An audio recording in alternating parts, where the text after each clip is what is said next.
Assalamualaikum warahmatullahi wabarakatuh. Apa kabar sahabat-sahabat dimanapun Anda berada? Alhamdulillah hari ini saya bisa bertemu dengan seseorang yang akan kita kupas habis ya. Beliau tidak hanya kreatif ya, legend juga di dunia radio yang sekarang mungkin sahabat-sahabat pernah mendengar Nightmare ya, Nightmare Side. Jangan pernah sendirian. Zaman kuliah itu ya. Nah, siapakah di balik itu semua? Nanti kita akan kupas juga, dan mungkin sahabat-sahabat kalau di Bandung itu nggak gaul kalau nggak bergaul dengan teman-teman komunitas klub motor, klub mobil dan lain sebagainya. Beliau juga salah satu penggiat dan founder dari salah satu komunitas motor. Nah, ini namanya unik, logonya unik, filosofinya seperti apa? Kita ketemu dengan Om Sam. Saya manggilnya Om. Orang lain manggilnya Papap. Ya, kita panggil Papap aja ya. Papap Samori namanya. Assalamualaikum Pak. Waalaikumsalam warahmatullahi wabarakatuh. Wah, ini dadakan, kalau nggak dadakan susah soalnya. Jadwalnya padat. Siap. Pap, berapa lama menukangi satu buah program waktu itu Nightmare Side di Radio Ardan ya? Masih satu grup sama Bi Radio dulu, berapa lama? Itu dari awal sih sebenarnya, dari awal Nightmare Side muncul jadi tim program. Setelah itu ya selamanya akhirnya kita yang ngecek ini benar atau enggak gitu tentang hal-hal yang bersifat mistik gitu. Mistik. Itu aja sebenarnya. Dan ini jadi program unggulan ya Pak ya? Ya akhirnya kan Jadi Radio Ardan jadi nomor 1 kan, gara-gara itu kan. Gara-gara Nightmare Side sampai kita jadi bawa mobil, di rumah, di kosan, stres lah. Bener, jangan pernah dengar Nightmare Side ini Sendirian. Bahaya itu, bahaya. Pap, seperti apa sih membuat konten kreatif di Nightmare Side gitu ya, apalagi terkait dengan hal mistis. Kalau nggak salah dulu pernah juga mengunjungi tempat-tempat mistis tersebut ya. Di kota Bandung, termasuk di Bahureksa, terus di beberapa tempat banyak lah di kota Bandung. Sejauh mana kesulitannya dan sejauh mana ini menjadi dampak yang bagus untuk program Pak? Jadi kan itu sebenarnya reality show secara kita dengar gitu kan. Ya. Jadi awalnya kita cuman orang-orang yang pendengar Radio Ardan itu mereka kirim surat cerita kejadian-kejadian nyata dia. Sebenarnya kalau kejadiannya biasa aja, lo ketemu hantu udah gitu kan. Cuma kita kembangin aja gitu, kita serem-seremin aja gitu. Karena orang kalau udah berbicara hantu tuh pasti serem. Karena di otak tuh beda-beda gitu, seperti itu. Akhirnya kita kembangin seperti itu.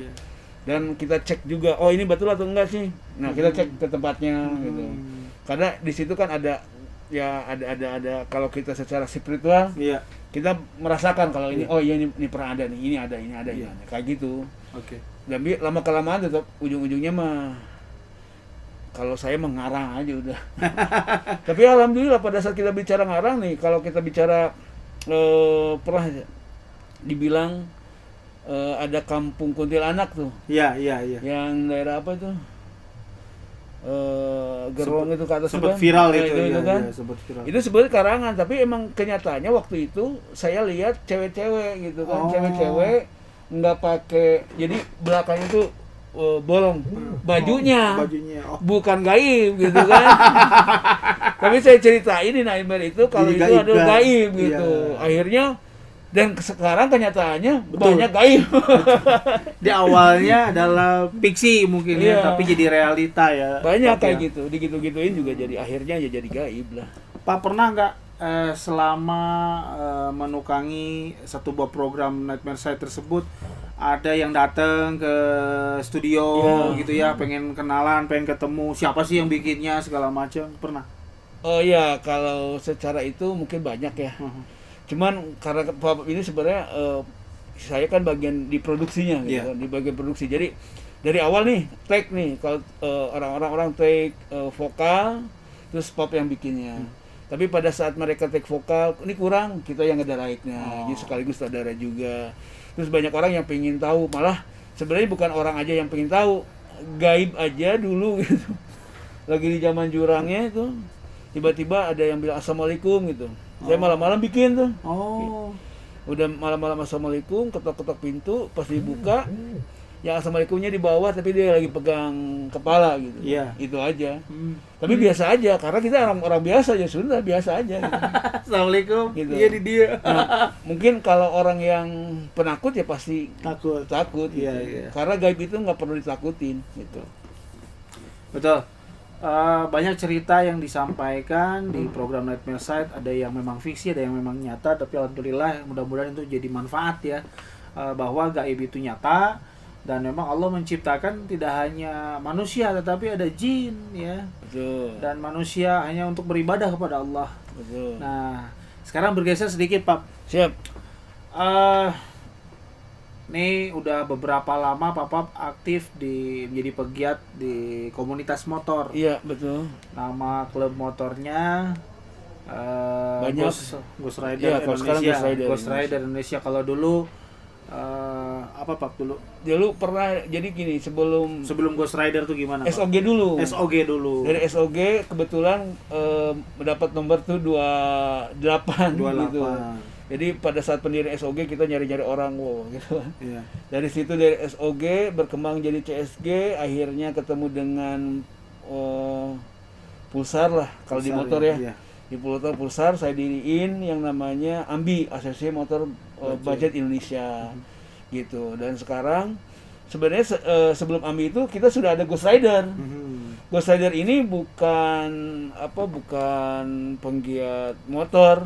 Cuma kita emang orang-orang spiritual yang biasa ngawal Papa bebarengan gitu. Kalau kita ke mana-mana gitu kan, termasuk Kiari juga sama ya. Gitu. Dari 2005 kan, dari 2005 kita bikin seperti itu. Dan akhirnya karena banyak orang-orang yang senang dengan kita, dengan logo kita, akhirnya kita bikin yang namanya Ormas gitu, Ormas Biker. Jadi ada Ormas Biker, ada bikernya gitu kan, ada MC, ada Ormasnya seperti itu. Sampai sekarang posisinya adalah Ghost Rider Indonesia. Sampai awalnya Ghost Rider ya. Betul, sampai Ghost Rider Indonesia, sekarang Ghost Rider Australia, dan terakhir sekarang Ghost Rider Belanda. Ghost Rider Belanda berarti ada di 3 negara perwakilan ya. Betul. Oke. Baik, Pak. Suka dukanya di dunia komunitas motor seperti apa? Suka dukanya itu semuanya kalau pop-up itu suka, nggak ada duka gitu. Karena kenapa? Kata kita menanamkan di dalam diri, di dalam alam pikir, dalam kehidupan sehari-hari itu kita menanamkan senang dan bahagia. Jadi kalau kata orang tua pop-up yaitu Buya, kata bilang tanamkan dalam diri itu senang dan kebahagiaan. Insya Allah panennya bakal bahagia dan sukses. Seperti Positive itu. thinking, Positive thinking. Karena segala sesuatu, makanya di Ghost Rider ada moto yang namanya Inna awliya Allahu la khaufun alaihim walahum yahzanun.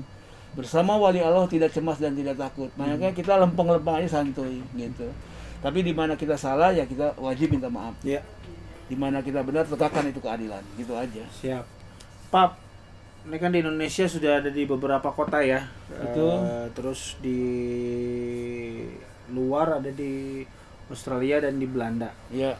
Kedepannya Pak, kira-kira apa sih yang diharapin dari Ghost Rider Indonesia ini, dan sejauh mana Ghost Rider Indonesia ini berkembang? Ya insya Allah lah, karena sebenarnya kita pinginnya Ghost Rider ini menjadi wadah buat generasi muda. Ya. Gitu, karena generasi muda itu bukan perusak bangsa, tapi emang penerus bangsa, penerus perjuangan yang selama ini orang bilang kalau anak muda itu seenaknya gitu kan, tidak suka melanggar aturan. Nah ini di kesempatan di Ghost Rider ini kita malah mendidik mereka itu gimana caranya untuk hidup damai, sejahtera secara hukum, mungkin secara hukum maupun secara agama seperti itu. Makanya mungkin jadi sebagai salah satu ustadz atau ki ustadz di Ghost Rider untuk penerangan untuk akhlak tersebut kan gitu. Karena kita emang itu yang tadi kita menjalankan yang namanya sunnah, yang namanya Islam. Jadi ormas biker tuh kayak gimana gitu. Ya. Gitu. Karena pada saat kita berbicara sholat di biker kayak gimana gitu kan. Pada saat kita tidak memakai spion berarti kita tidak sholat. Ya. Ya, tapi bukan berarti sholat 5 waktu gitu. Tapi tidak sholat karena pada salat itu terakhirnya assalamualaikum kan, Iya. sebelah kanan assalamualaikum, sebelah kiri adalah menyelamatkan. Betul. Gitu. Sementara kalau kita nggak pakai spion, kita nggak melihat ke kanan atau ke kiri, berarti kita tidak menyelamatkan diri sendiri Iya. atau tidak menyelamatkan orang lain. Kan akhirnya terjadi. Nah, itulah implementasi sholat di biker seperti itu. Siap. Ini usut punya usut ya. Logonya adalah kepala manusia tapi tidak sempurna, yaitu tengkorak. Betul. Secara filosofi pernah disampaikan oleh Papa bahwa kenapa ini tengkorak, karena memang kita harus mengingat mati, karena kita akan kembali Betul. ke tanah dan memang kita akan menjadi kerangka. Iya. Sebenarnya arti yang sesungguhnya seperti gimana, Pak? Ya arti sesungguhnya sama yang barusan Oh, awal. gitu. Iya gitu kan, karena tengkorak itu adalah abadi gitu kan. Iya. Abadi, udah gitu kan kita di jalan nih. Iya. Otomatis kita sangat dekat sekali dengan malaikat Ajrail. Iya. Jadi kita pahami kalau kita sholat dengan tengkorak, lu di jalan emang harus paham dengan Betul. aturan. Betul. Kalau tidak paham dengan aturan, dengan etika berkendara, kan aturan tuh gampang, cuman rambu lalu lintas. Tapi etika mengendara harus sebagaimana gitu. Jadi gara-gara kita punya etika, kita taat rambu-rambu lalu lintas, insya Allah selamatlah semuanya gitu kan. Makanya itu lambangnya adalah tengkorak ya. Iya. Untuk mengingatkan kita Betul. gitu. Itu lu lagi dekat malaikat Ajrail loh itu. Gitu. Lebih dekat ya, Pak. Iya. Ya. Apalagi dalam perjalanan touring dan lain sebagainya. Tadi Heeh. Papa pernah menyampaikan bahwa sholat dalam implementasi di biker adalah ketika nggak pakai spion, berarti dia nggak sholat. Iya. Karena tidak menyelamatkan baik Betul. dirinya sendiri ataupun orang lain. Kejadian barusan, Pak. Betul. Ya. Mau nyampe ke sini ada motor jatuh. Iya. Udah gitu dia mau bingung kali, tengok kanan tengok kiri, mau bingung nyalain siapa, nggak ada yang harus disalahin, ternyata salah sendiri. Biasanya salah sendiri gitu. jadi apa namanya, tergantung kitanya. Iya. Bagaimana kita berkendara, bagaimana kita bergaul, ternyata semuanya kembali kepada diri kita sendiri. Pap, terakhir Gitu. pesan-pesan buat teman-teman Ghost Rider yang Indonesia, yang ada di Indonesia, mungkin untuk lebih mengeratkan soliditas dan lain sebagainya. Mengapa? Ke Ki Dulur semua, Ki Adi dan Ki Lancik semua ya, Ghost Rider Indonesia, tetaplah bangga menjadi negara Indonesia karena salah satu bentuk pembangunan adalah ada di Ghost Rider. Karena Ghost Rider membantu pembangunan untuk Indonesia. Jadi banggalah untuk menjadi Ghost Rider Indonesia karena Ghost Rider mempunyai moto tidak berani dan tidak takut. Gitu, dan kita mempunyai doa yaitu yang kita yakini inna Allahu la khaufun alaihim wa lahum yahzanun, dan selalulah berjamaah tawasul karena emang di Ghost Rider Indonesia ini setiap hari semuanya wajib zikir agung la ilaha illallah Muhammadur Rasulullah dan tawasul berjamaah Al-Fatihah 82 kali, satu untuk tolak bala Ghost Rider dan Indonesia. Gitu, dan 41-nya itu yang 41 kalinya lagi untuk Indonesia supaya terbebas dari penyakit yang lainnya terutama COVID-19. Seperti itu sebenarnya. Maju terus Ghost Rider, you are my brother. Masya Allah. Sahabat-sahabat dimanapun Anda berada, alhamdulillah bincang singkat dengan seseorang yang luar biasa, mudah-mudahan menjadi inspirasi. Terkadang ilmu datang dari manapun, ya, ada datang dari kiai, dari ustadz, dari bikers, dari manapun, tapi yang sejatinya adalah bagaimana kita mengimplementasikan ilmu yang kita dapatkan. Bikers lebih banyak pengalaman otomatis karena lebih dekat dengan malaikat Ijrail, ya, bersahabat malah dengan malaikat Ijrail. Iya, apalagi kalau nggak pakai protektor dan lain sebagainya, aduh, nggak pakai helm, aduh, ya. Kita juga berkendara harus lebih rapi, lebih sopan, lebih taat, karena ya laqad kana lakum fi rasulillahi uswatun hasanah. Sesungguhnya Rasulullah diutus untuk menjadi suri tauladan, ya. Dan menjadi suri tauladan yang baik. Dan 63 tahun Rasulullah berdakwah, tidak hanya menyampaikan sholat tetapi menyampaikan intinya adalah akhlakul karimah. Alhamdulillah di Ghost Rider Indonesia ada tawasul, ada zikir, ya, terus juga kadang ada suka tausiah dan lain sebagainya, banyak hal lah. Tidak hanya jalan-jalan touring saja, tetapi giroh dan kolbunya juga diasah sehingga nanti jadi biker-biker yang soleh. Betul. Gitu ya, biker-biker yang Kalau- taat Karena gitu ya. yang namanya kalau kata orang Sunda baik itu kan biker. Biker. Baik. Jadi Baik. biker itu orang-orang baik. Nah, betul. Alhamdulillah. Mudah-mudahan jadi manfaat. Mohon maaf atas segala kekurangan. Terima kasih, sampai ketemu lagi nanti tentunya dengan narasumber yang luar biasa. Siap. Usikum wa nafsi bittaqullah. Assalamualaikum warahmatullahi wabarakatuh.